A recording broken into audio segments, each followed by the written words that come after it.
Sa isang bansang puno ng ingay ng politika at kontrobersya, sino ang nagsasabi ng totoo? Sino ang nasa panig ng bayan?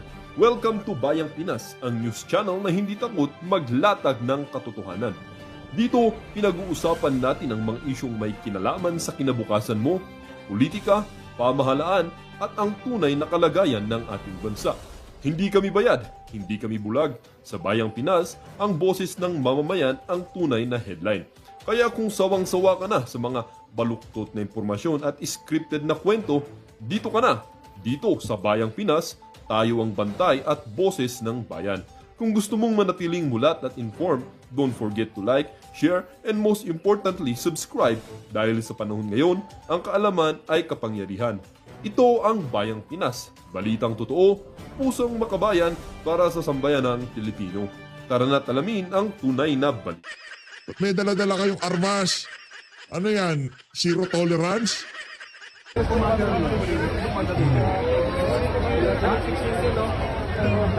makakanadyan. Pero mo, tinayo pa kayo rito. Dayo pala sila, hindi sila taga rito. May mga baril eh. Oh. Kitang-kita naman ho mga kababayan. Ngayon, pakinggan ho natin ang explanation ni John Vic Remulla kaugnay dyan sa issue na yan. Ako, John Vic ha. Kitang-kita ko yung ano mo, yung pagmumukha mo yung ika nga, pagiging balisa. Yung takot sa mga nangyayari ngayong mga panahon na to. Panoorin na natin mga kababayan. Game. Sabi doon sa People Power Monument, ilan doon sa mga nagsalita sa stage, hindi lang nanawagan ng Marcos resign, nanawagan din for the AFP to umalas. That's close to inciting sedition, so investigate namin sila. Imbestigahan nyo, ipakulong nyo yung mga nagrarally. Nananawagan na mag-resign na tong si Bangag. At ika nga sinusubukan nilang buksan. Mahirap talagang buksan ang mata ng mga ika nga mga opisyal dyan sa AFP. Mga sarado yan ng pera. Baka yung mga diniliver na pera nitong si Zaldico, yung iba sa kanila napunta. Baka, di ko sinasabi Kasi yung mga, yung mga mabababang ranggo, kung pwede lang silang sumama, sasama yung mga yan. Hindi na ho natin sila kailangang sabihan na kumalas kayo, gawin nyo to. Ramdam ho nila yan na mayroong problema ang administrasyon na to. Yung mga ganyang klaseng salita has no place in a civil society. Ano? Yaang mga ganyang klaseng gawain ng iyong amo, yaan ang mga walang puwang sa sibilisadong society. Yung mga anak ng toka, 100 bilyon, ipapa-insert mo, anak ng Petrang Garapata, yan ang mga walang puwang. Anak ng toka, pagka pala nanawagan ka sa kabalbalan ng administrasyon, wala raw hong puwang yan. Sinasabihan mo lang naman ng AFP, buksan nyo ang kaisipan nyo. AFP kayo, nandiyan kayo para protektahan nyo ang sambayan ng Pilipino. Nagkakaroon na ho ng galaw ngayong mga panahon na to. Pati itong mama na to, ang kinatatakutan ho nito, pagka ang AFP, PNP gumalaw na, hindi na kontrolado nitong si John Vic Remulla, yari. Ika nga, maghahalong balat sa tinalupan. Hindi tayo nagigikait ng kung ano pa man dito. Yun lang yung mga senaryo na sinusubukan pigilan itong si Boy Uban. For truth, accountability, and justice, and go through the due process kung sino man kailangan mahatulan dito. Paano kung kailangan mahatulan yung nagtalaga sa'yo? Yun ang problema dito. Hindi natin pinag-uusapan dito yung kung sino-sino pa man politiko. Ang pinakamataas na opisyal sa ating bansa, ang ika nga na nakakaladkad dito sa napakatinding iskandalo na to, John Vic Remulla. Huwag mo kaming paandaran ng ganyan, Brad, ha? Sir, by the fact na pinag-probe po sila na will be curtailing their freedom of expression. Any choice po? There is with the freedom of expression comes a sense of responsibility. So calling an act of sedition is not.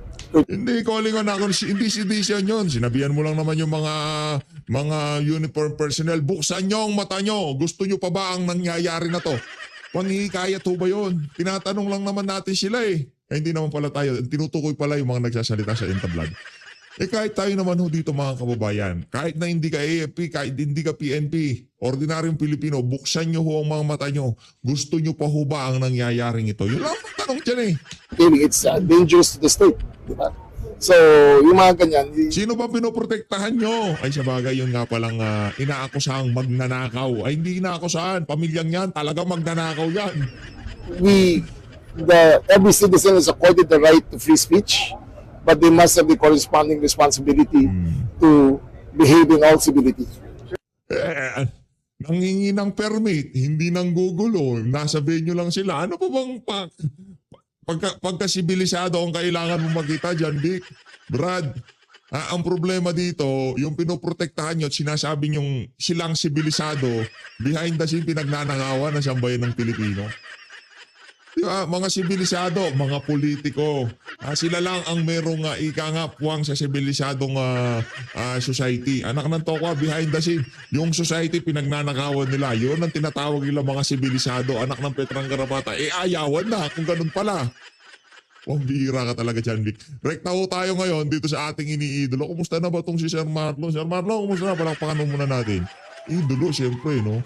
Pagdating sa pagbibigay ng komentaryo at mga punto de vista, isa yan sa mga sinusubaybayan talaga natin. Suportahan nyo ho. Ano nga kasi yung channel nitong si Sir Marlon? Alam ko to eh.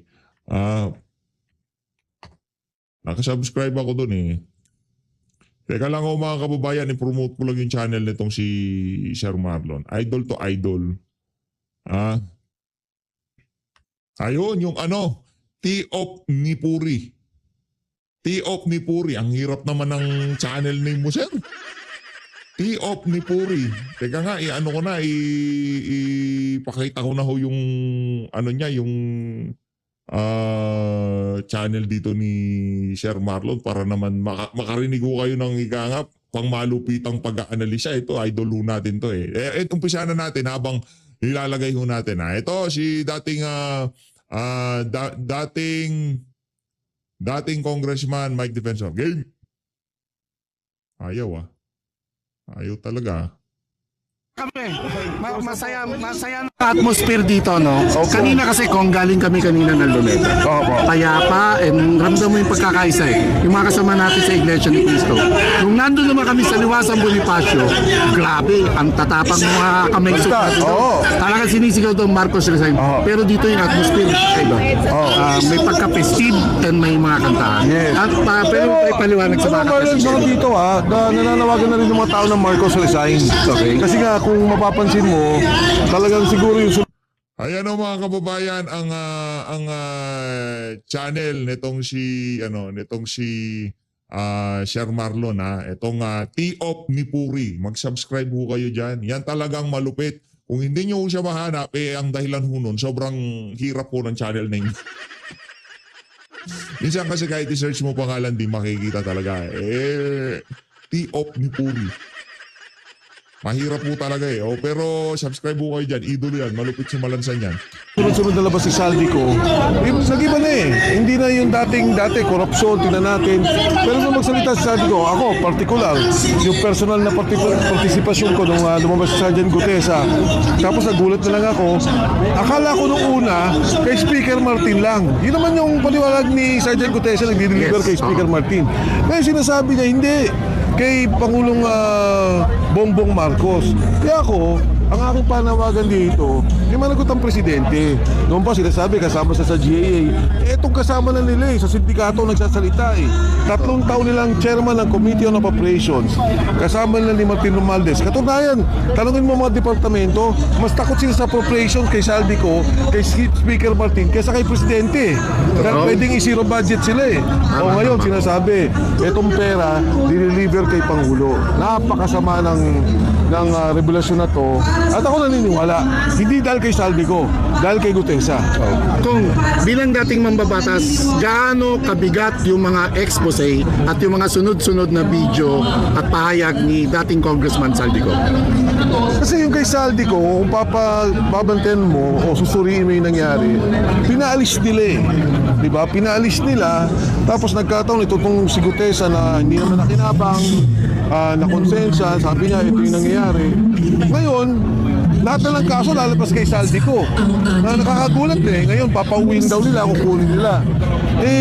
Grabe itong nangyari nito. Ano kabigat? Ako naniniwala totoo. Ako naniniwala dahil magmula kay Gutesa hanggang doon sa mga kung ano pa mga lumabas na investigasyon, talagang punot dulo ang Pangulo.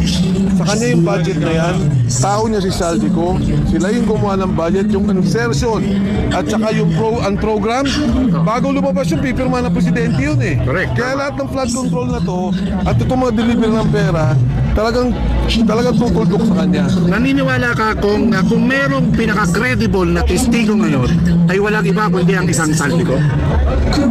Ako, pagpaumanin, ang paniwala ko si Gutesa ang pinaka-credible.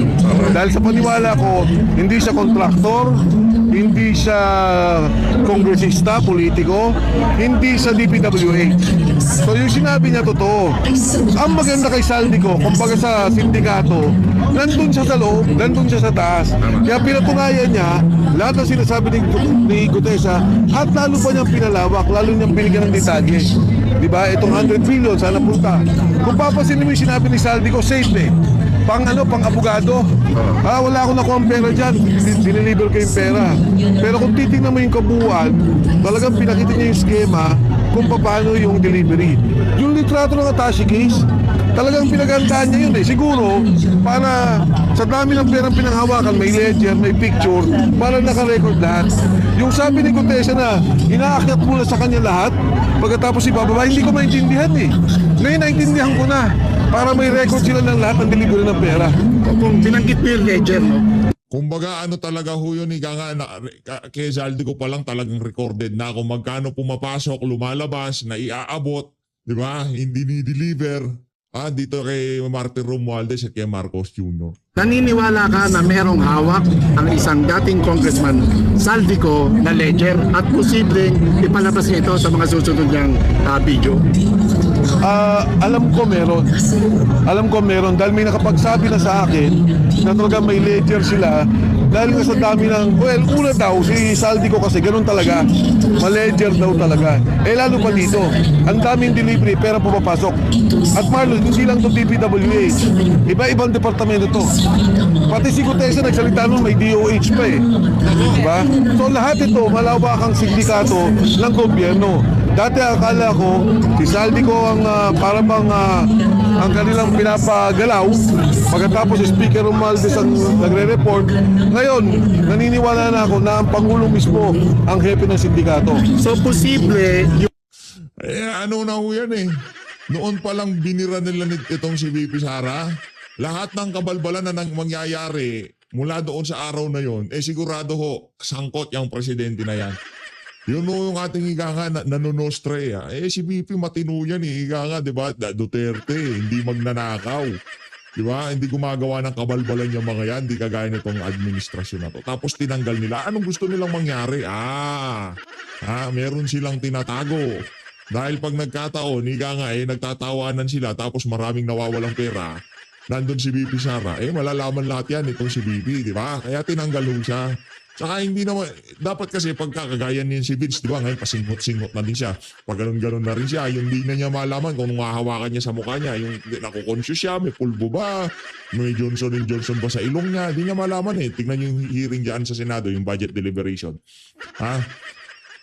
Ngayon, ang problema ko dito, pagka ikaw kasama ka sa kanila, dapat ata ngayon may requirements na magpulburon ka. Si VP Sara galit siya sa nagpupulburon. Kaya ang ginawa ho nila, binwisit nila, sinibak nila, tinanggal nila sa pwesto, ay nag-resign pala si VP. Nag-resign to si VP kasi pinakitaan ho nila na others kay. You're not belonging nga. Si VP at saka kaliwat kanan ng pagbiro sa kanya sa House of Representatives, anong nangyari? Doon na ho naghalong balat sa tinalupan. Yung naunang sinabi ni Vice President Sara Duterte na sa DepEd walang ibang nagpapagalaw patungkol sa budget kundi ang tambalang Martin Romualdez at Saldico ay posibleng mapatunayan din ito ni Saldico sa mga susunod niyang video. Naniniwala ako kasi nga naman ang budget nagsisimula sa kanila eh. At saka talagang, di ba naalala mo nung una pa lang yan, 2023, sinabi ko na sa kanila, sa mga kaibigan ko, dahil doon naman, di naman ako oposisyon kay Presidente. Sabi ko, grabe hingihan sa Kongreso. 20% sa lahat. Binabanggit ko na yun eh.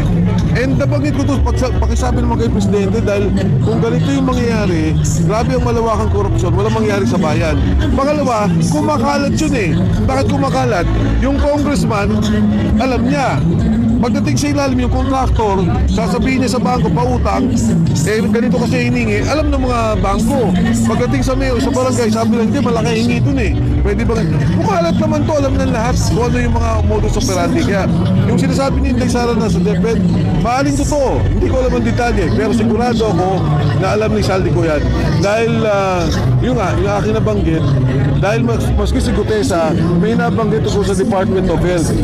Kung ang infrastructure, kung ang Department of Health, yung gamot, kung ano man yun, hindi ko alam eksakto, kaya yung lokohin, napakahalang na kaluluwa ninyo dahil para sa tao na yun Kung Matindi ho yun mga kababayan ha. Ano ho yan? Kumbaga, ano yung mga detalye na hindi lumabas diyan sa tawag dito, short affidavit na pinonotaryo nitong si Master Sergeant Orly Gutesa na ika nga yun naman ang tinira-tira nitong si Ping Lacson. Hindi ko nila anticipated tong si Saldi ko. Si Ping Lacson ngayong oras na to, baka ngayon ganito lang magsaltaan. Wala nang boses.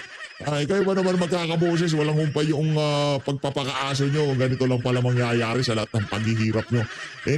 Kasi mga kababayan, ang hindi maintindihan itong si Lacson si Soto, itong dalawang unggoy na to, kahit anong gawin nyo, ha?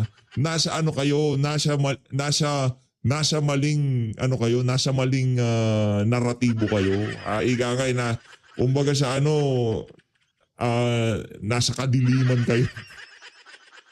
Galit na ang tao, Luzon, Visayas at Mindanao. Sa tingin mo, anong move ang pinakamagandang gawin ng isang Bongbong Marcos para mapahinuha ang galit ng kabayan ng Pilipinas? nung araw, di ba sabi ko, dapat si Martin eh.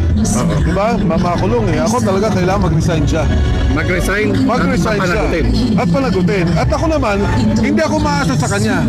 Dahil mula ngayon, hindi rin ako hihinto na manawagan na maalis siya sa pwesto at makulong siya. Dahil ngayon ko lang nakita ang ganitong klaseng sindikato ng gobyerno. Sa buong kasaysayan, ngayon lang nangyari na ang mismong sindikato nangunguna ang presidente para ang pondo ng bayan. Maniwala at kahit hindi, yung makikita nyo sa darating na panahon, kasi meron akong informasyon na nakuha sa ilalabas ni Saldi ko kahit paano.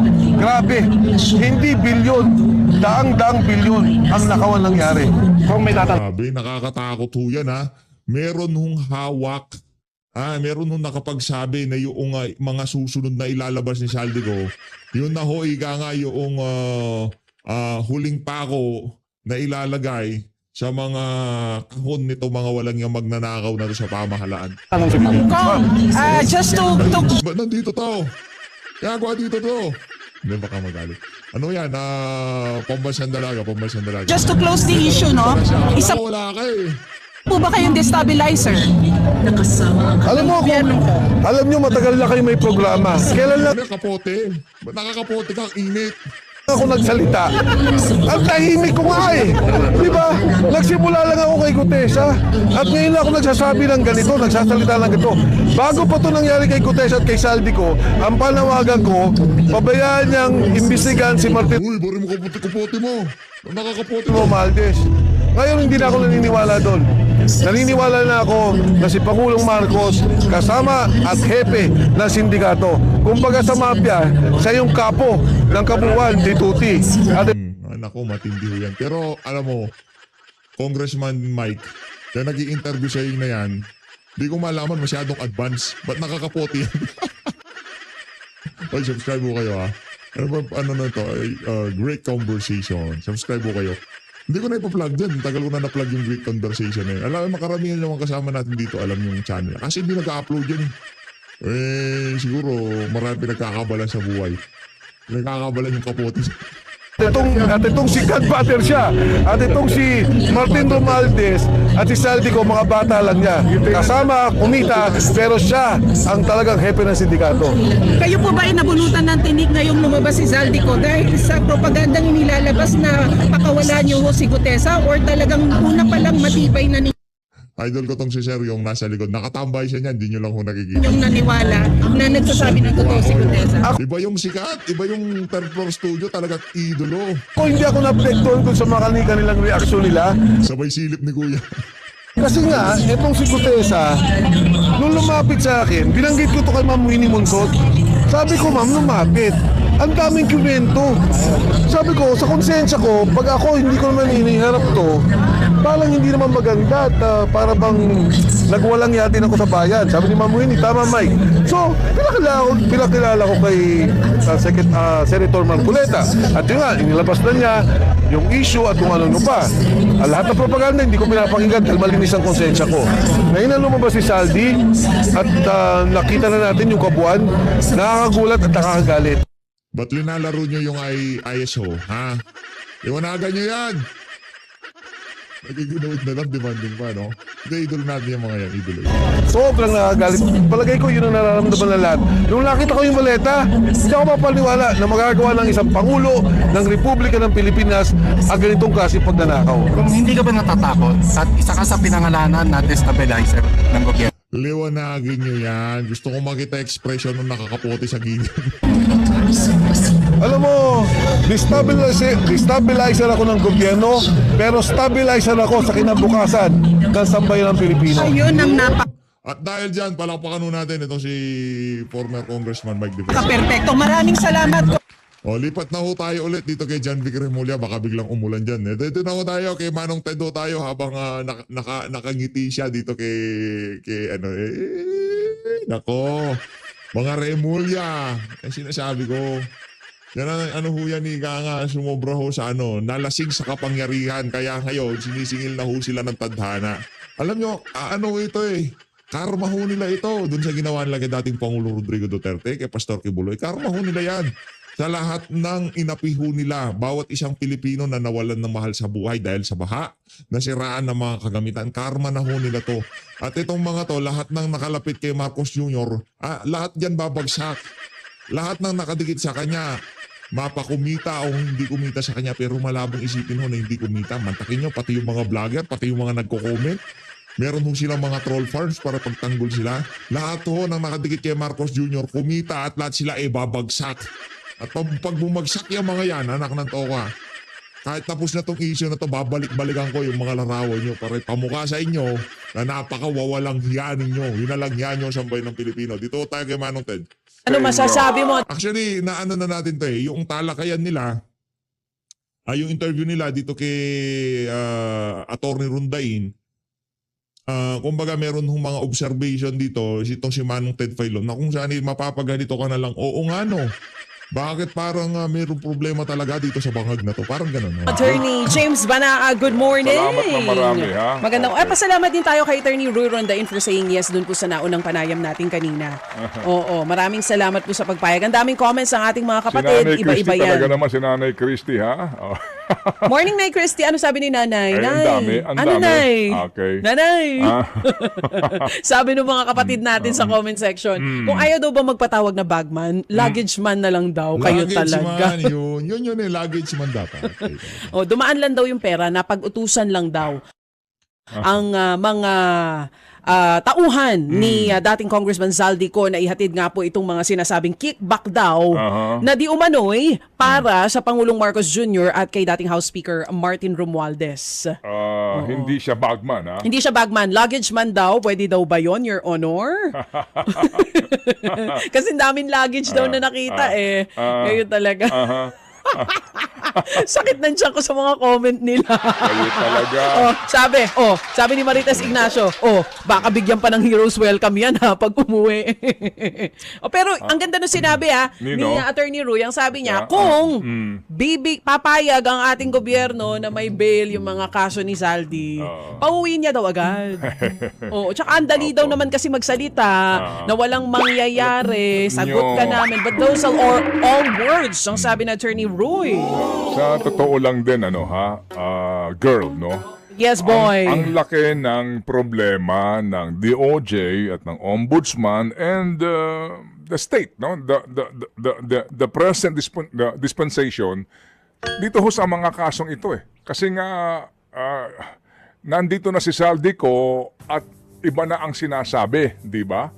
Ang itinuturo na po si Pangulong Marcos mismo at si dating speaker. Mga ka-close niya yun. Hindi ba? So lalong ang gulo. Gumulo Kaya lalo. the more tayo na nakikinig po nanonood, maging mapanuri Correct. sa mga Number one balita yan. na Dahil yung iba dyan, hindi ho nila pakay na maghatid ng ika nga mga latest na impormasyon, balita ngayong mga panahon na to. Ang pakay ho ng iba dyan, guluhin itong usapan na to. Lalo na yung mga Talyanista Tensei Mada Vlogger, wala hong ibang matino, magaling, kung di yung nagbibigay ng pera sa kanila.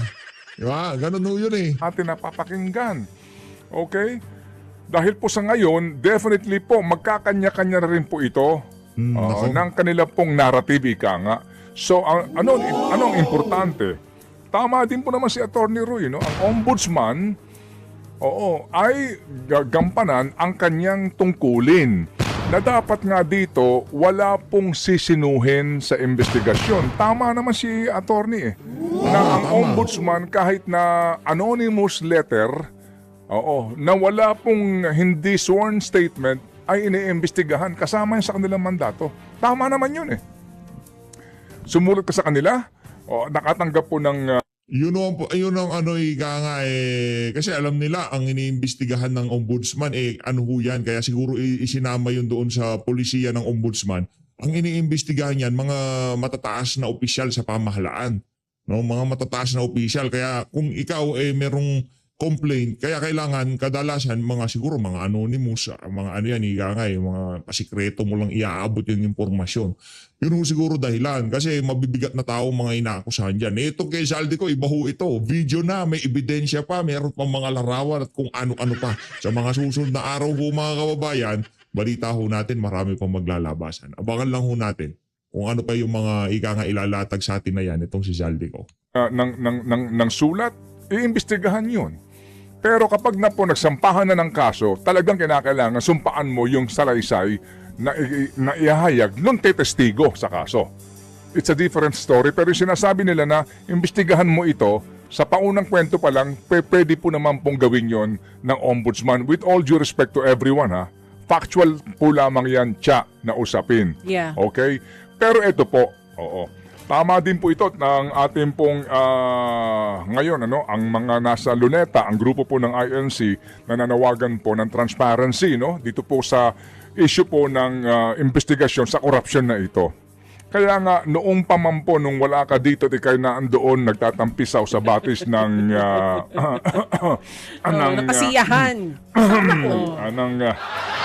Okay. Bumibili kasi akong luggage. Basura. Alam nyo, nabanggit ko na para ho talaga, mga kapatid, magkaalaman kung totoo pong independent itong ICI na ito. Ipatawag nila ang Pangulong Marcos. Kung totoo po na independent sila, Independent Commission for Infrastructure, kahit na ang Pangulo ang bumuo sa kanila sa pamamagitan ng executive order. Bakit? True. Una po, si Martin Romualdez, pa humaharap Correct. Hindi pa ulit humaharap. Tama. Sa kanya pong pangalawang dapat na Humarap na siya kaso napaka talagang sikreto. Kung ano man napag-usapan, sila na lang ang nakakaalam. Wala ho, bulag pipi bingi ang sambayan ng Pilipino diyan sa ICI na yan. Ngayon, kung papatawag nila ito si Marcos Jr. tapos magchichismisa sila doon kung magkano nakubra nila dito sa mga flood control na to, wag nyo nang anuhin, wag nyo nang i-broadcast sa amin, hayaan nyo na, ipatawag nyo, papatawag namin si ganito, ipapatawag namin si ganyan. O pagka tinanong naman kung ano na pag-usapan, hindi, protection yun ng mga dumadalo sa amin. Anak ng Veterang Garapata. O pinagmumura nitong mga dumadalo sa ICI na to, yung mga nagtatanong sa kanila dyan sa loob ng Independent Commission na yan. Diba, baka pinagmumura nila. Anong karapatan nyo para tanungin kami? Sabi siguro, di ba? tawag. Oo. Tapos meron pa mga balita na meron daw statement na hindi daw inilabas. May mga ganun pa. Una sa lahat po, bulag tayo sa nangyayari. Doon pa lang po number one, dapat po live stream yan. Para malaman natin, ano ba ang tanong ninyo? Ano ba ang statement ng inyong pinapatawag? Si Grace po humarap doon. Ano ba sinabi ni Grace po? Hindi po ba? Ano ba ang tanungan ninyo? Kasi ang pinagmumulan po ng lahat ng ito ay yung 2025 budget. Kasi nga, ang sinasabi mga kapatid, kung pupuntahan mo yung ikinekwento ni Toby Chanko, Yan. At basahin niyo po yung column ngayon ni Ma'am dito po sa The Philippine Star. Ana Marie, pamintuan. Yes, oo. Ana Marie, Sa kanilang pamintuan. panayam sa story ko ng One News, doon po inilahad ni Toby Chanco yung matagal ng ugong-ugong at bali-balita na nagkakaaway na magpinsan. Nako! Nang dahil po dito nga Sa budget. sa budget at usapin ng korupsyon. Oo. Nagkakaaway na daw ho yung magpinsan, anak ng Petrang Garapata, ha? Alright. So Matindi dito ho, yan. mga kapatid, meron pong ikinekwento si Ma'am sa kanyang column kung ano po ang naging pahayag ni Toby Chanco. Oh. At sinasabi po, November pa lamang nung nagdaang taon, galit na si Pangulong Marcos kay Martin dahil nga dito po sa sinasabi na massive corruption na nangyayari sa Kamara sa pamamagitan po nito pong pangungumisyon sa mga proyekto ng DPWH. And specifically po, dito nga daw sa budget. Ang sinasabi po ni Saldico, hindi. Okay, may insertion, etc. etc. Okay, sarhan na po natin yan. Kasi nga, kung gusto ng Presidente ng gantong proyekto, sa NEP pa lang, maaari niyang i-push yan. Pero ang sabi po naman ng kabilang banda, sandali lang. Kasi nga, kung ilalagay mo yan sa NEP, pwede yang guluhin ng dalawang kapulungan ng Kongreso. So maaari ka ding maghintay lang sa dulo at doon mo na siguraduhin ito. Pwede din pong ganon. Depende po yan kung nasaan kang bakod. Pero bottom line dito, Nobyembre pa lang pinag-uusapan na itong budget na ito. Nobyembre pa lang galit na galit ka na kay Martin Romualdez. Kung totoo yun, na nanggagalaiti ka at sinermo na muna 1.5 oras yung pinsan mo at ikaw talaga namang bisit na dito Oo. kay Saldico Oo. at dito kay Martin Romualdez, Oh, ano tatang ginawa? bakit ka naghayag ng iyong damdamin July 28 pa? Ang tagal. Yun ang problema natin dyan. Di ba? November pa lang. Kaya ito si Toby Chanco, palsipikado yung naratibo niya eh. November pa lang. Pinagalitan na ni Marcos Jr. Ito. Anak ng toka. November pa lang pinagalitan mo. Sa sauna ka palang... Hindi ba? Oo. I mean, sorry po. Mahiya naman kayo. It's a Kasi kayo valid, naman. it's a valid observation. Kung bakit na-late ang galit. So ang tanong... Na-late yung galit, November pa to eh. Tapos July eh. Hindi nga, so ang tanong nga dito, dapat ipatawag ng ICI si Pangulong Marcos. I agree. And live na mapanood natin kung ano ang kanyang itsura at pananalita sa katanungan, okay, kung ang sinasabi mo, kasi nung unang kanyang press release, di ba binasa niya ang buong budget? Sabi ko nga, paano mo babasa? Ilang libong pahina yan. Oo, yun ang sabi niya. Sabi Over the niya, di ba? weekend, binasa niya. Page May by ganun siya eh. page. Binasa niya at hindi nga daw niya nakilala kasi nga mangled beyond recognition, etc. So at the end of the day po, meron kang binito, meron kang inalis. Okay. Pero sabi mo, talaga namang itong budget, ba't mo ba pinirmahan? Yun lang. Diba? So ano ba naging deliberasyon? Ano ba pinag-usapan nyo ni Martin Romualdez? Oh. Ano ba pinag-usapan nyo ni Saldico? Oh. Ano ba pinag-usapan nyo at nandun nagmamasid si Toby Chanco? Ano ba pinag-usapan ninyo ni Pangandaman? Oh. Nung kayo nag-meeting sa... Anong ginagawa ni nitong si Toby Chanco? Anak ng toko, ang tagal mo na palang alam na nag-aaway-aaway sila, ba't puro Saldico ka lang ng Saldico? Palakanyang, may picture kayo, di ba? Si Bonoan, si Pangandaman, si Ralph Recto. Tama? Meron silang picture. Yes, oo. Nung kayo nandoon, ano ba pinag-usapan nyo? Iyan, Hindi ba? Maganda ho. Kung totoo na ang ICI, Independent Commission, ipatawag yung Pangulo with all due respect, di ba? Mr. President, di ba? With all due respect. You are cordially invited. Kasal.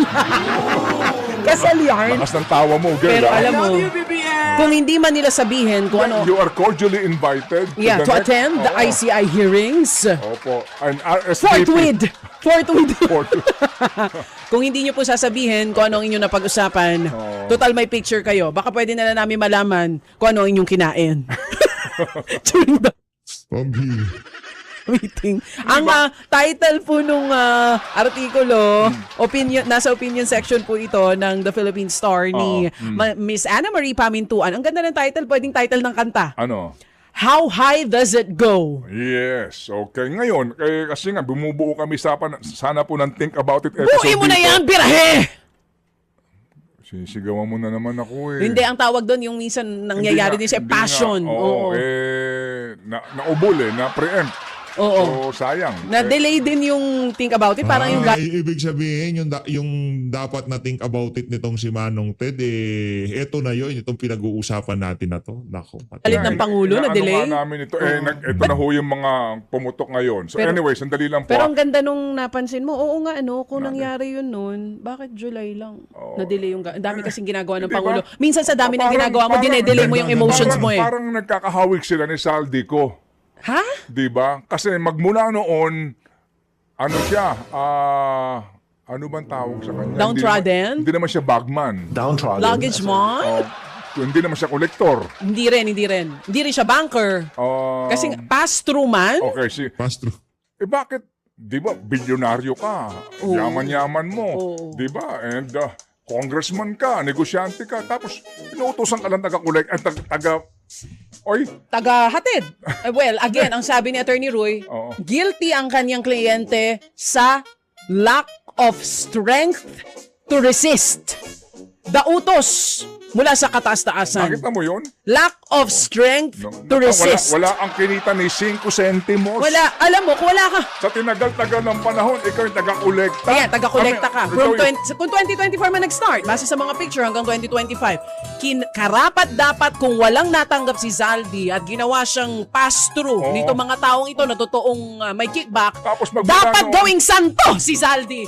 Sabi ko Laki nga, mo, Dapat gawin siya Rizal pambira talaga. walang natanggap eh. sobra ka naman sa santo. Baka Ay, hindi mo wala nga pa. si Pope. O ano na lang. Bigyan mo na lang ng medal Medal na. for honesty. Oo. Oh. Di ba, parang si Saldi ko, sa tinagal-tagal na siya ay dinadaanan nito, ngayon na siya lumantad. Hindi ba, para silang may similarity? Wala po na nanggaling sa gobyerno ni Piso. That's all, folks.